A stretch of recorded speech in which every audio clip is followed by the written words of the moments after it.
Kahapon nga pala mga mare ay nagluto kami ng pansit na puti at ng biko. Ito nga ang palagi namin ginagawa, ang mag-surprise kapag birthday ng isa sa aming mga kaibigan. Maaga pa nga lang ay ginayat na nga namin ang mga sangkap na aming gagamitin sa pagluluto, kagaya na nga lamang ng bawang, sibuyas at carrots. Inuna nga muna naming lutuin ang pansit na puti dahil ito nga ang napagdesisyonan naming lutuin. Ginisa ko na nga dyan ang bawang, sibuyas at nilagyan nga namin ito ng manok at ng atay. Nilagyan nga lang namin ito ng patis at nilagay na nga rin ang pinagpakuluan ng manok. At pagkatapos nga ay nilagyan na nga rin namin ito ng tubig. At nang kumulo na nga ito ay nilagay na nga rin namin ang mga bihon. 2 kilong pansit bihon nga lang ang aming lulutuin at marami na nga yan para sa amin. Kapag talaga ganitong may pa-surprise kami ay nag-aambagan talaga kami para naman kahit papaano ay maging masaya ang may birthday. At nang lumambot na nga ang pansit bihon namin mga mare ay binuhos ko na nga rin ang 2 lata ng gatas na malabnaw. Kulay pula nga ang nabili naming Alaska dyan mga mare dahil mas masarap nga ito at mas malasa. Nilagyan na nga rin namin ito ng bawang at ang bawang nga na ginamit namin dyan ay ipinrito muna. Sunod naman ay nilagyan na nga rin namin ito ng itlog at ng carrots at iba pang mga pampalasa. At nang medyo maluto-luto na nga ito ay tinikman ko na nga at Diyos ko day, napagkakasarap.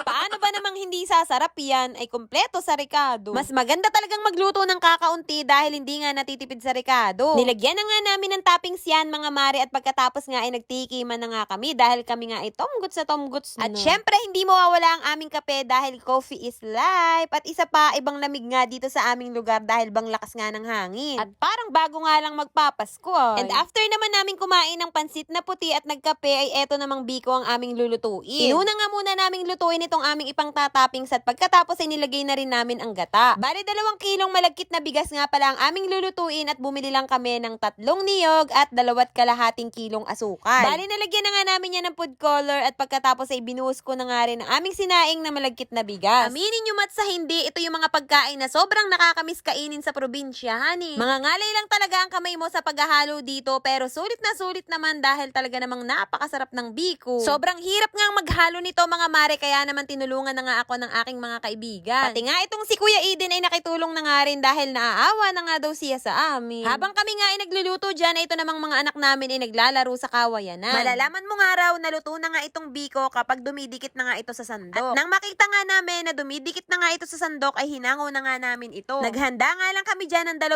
lagayan na may langis ng latik. Napakasarap talaga nitong biko na kapartner ng pansit bihon kaya ito talaga ang aming niluto. Kayo mga mare at pare, anong tawag dito sa inyong lugar? Please comment down below. Hinati-hati na nga namin ito para naman pantay-pantay ang aming kuha at walang makalamang. Charis!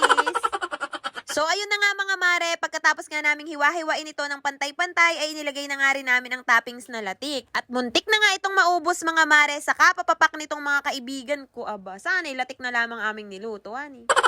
Sa mga oras na iyan nga mga mare ay nakahanda na nga ang lahat at papunta na nga kami dyan sa bahay ng may birthday. Wala nga siyang kaalam-alam na may pa-surprise kami ngayong araw. Birthday to you! Tan, tan, tan, tan! Happy birthday to you! Happy birthday to you!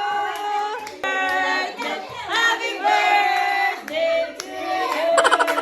So ayun na nga mga mare, pagkatapos nga namin kantahan ng may birthday ay nag-upo na nga kami dyan para makakain na naman kami ulit. Ay parang hindi mga nagkainan kanina, eh. Yun lang mga mare for today's video. At kung nakarating ka nga hanggang dito sa dulo at kung nagustuhan nyo nga ang video na to ay baka naman pa-heart at pa-share. Yun lang mga mare. Maraming salamat sa panonood, ani.